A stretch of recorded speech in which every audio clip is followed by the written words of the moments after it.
Brush, you never anticipated it. You raised the price. What did you think was going to happen? Well, thank you, Chairman. We raised the price over 8 years, and we raised that price, and I think what is incorrectly assumed is that 608 is what Mylan receives. We receive $274 of that 608. So here's what I don't understand. Explain to me, when you buy the generic version, what is the generic, what's the difference in the generic version? Is it just the name?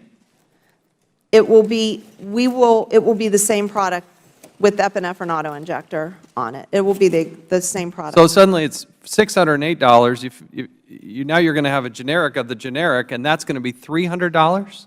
Yes. And if they spend $300, I'm sorry, they get two? Yes. So your revenue is actually going to go up on the direct product because you say you only get $275. Now you're going to get $300, correct? Well, I think the direct ship will be we're trying to do that in case to catch everybody. We're hoping that at least 85 to 80%. So you're actually raising the price. You're actually raising the price. No, sir. Our net You're going to have more revenue.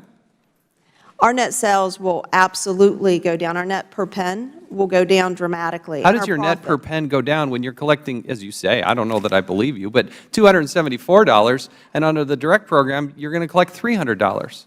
But from that, then you take the cost of goods out, which is $69. Which is the same on both.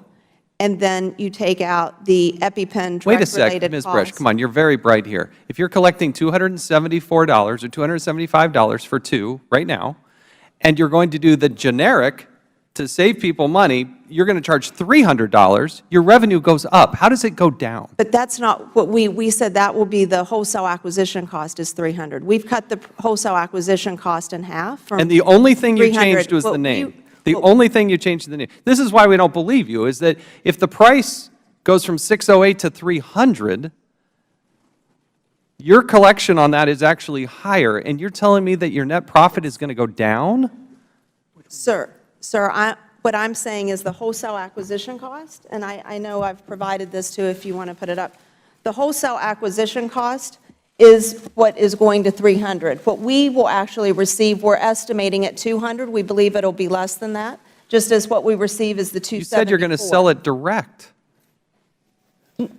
We offer that as an option. There's still. How much does that cost to a consumer?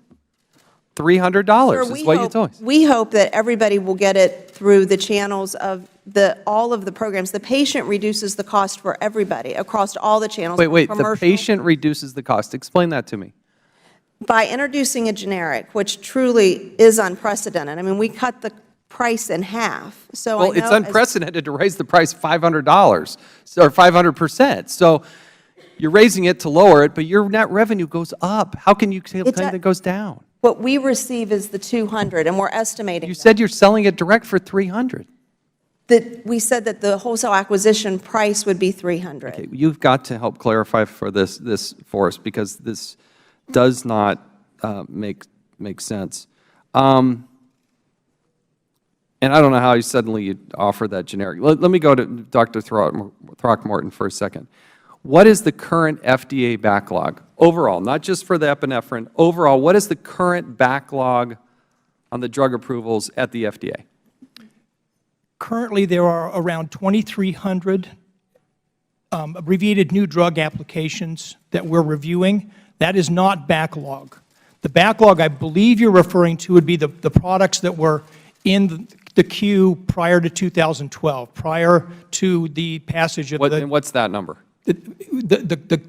The number of products that were in the queue in 2012 that remain unreviewed, less than 100. We have reviewed well over 90% of those products and provided feedback to the sponsors. How many epinephrine-oriented products are in the pipeline right now? I can't answer that question, I'm afraid, Congressman. I can tell you that— No, wait. Do you know that number? I do not know that number right now, sir. Why? We're having a hearing about this. Do you know that number? What I can tell you is— Here's the thing. They may tell you at the FDA, hey, we don't ever talk about this. I don't care, okay? Congress doesn't care about that. I want to know how many epinephrine-oriented products are in the queue right now. I wish that I could answer that When question, can you sir, give me but that answer? I can get back whatever information I can to you as quickly as I can. Are you going to get back the answer that to the question I asked? I'll be able to provide whatever information I can. Are you going to answer the question that I asked? Mr. Chairman, Yes. Mr. Lynch? would the gentleman be, just on a parliamentary inquiry, we've done this before with witnesses, we give them 5 minutes to go out in the hallway there and call the people at his office and get that answer for you. I think it's a pertinent question. You should have an answer. I yield back.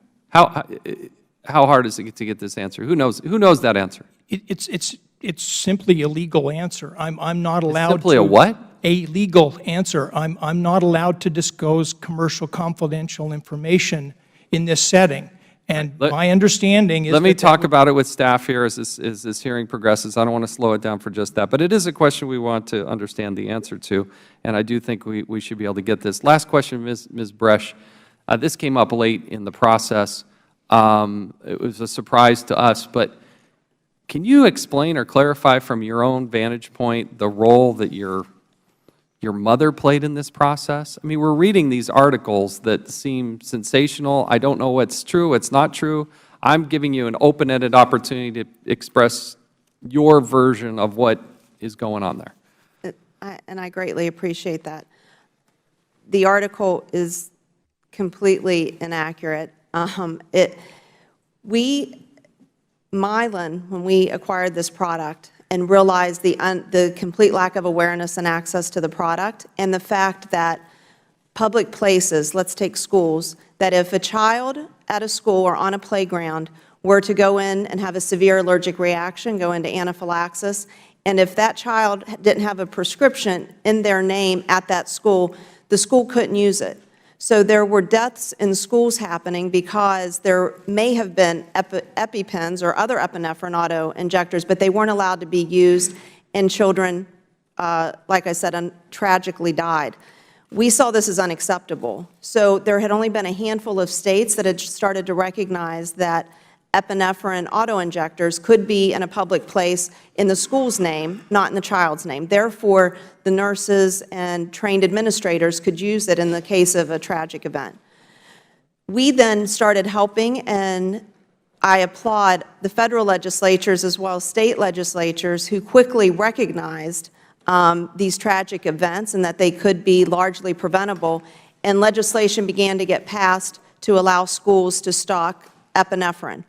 We then launched our EpiPen for Schools program, which, as I said, we've given 700,000 free pens to over 66,000 schools with no strings attached, and hope that one of the benefits of this would be that the other 65,000 schools will participate and receive free EpiPens. During this period of time, you know the burden on schools from a policy perspective, training perspective, so we gave amounts to various groups, whether it was the National School Board, National Education for Association, National School Nurses, that we could help in only helping to fund them, train personnel, and educate so that people could recognize an anaphylactic event and know how to use and know how to administer product. My mother has dedicated her life to education, has been a volunteer for years, and rotated 1 year into the president of the National School Board in 2012, and then rotated out. We have continued to work with these organizations to continue to help train and educate. So while people may want to criticize Mylan for giving free pens and having access in public places to EpiPens, I certainly thought it was a very cheap shot to bring my mother into this.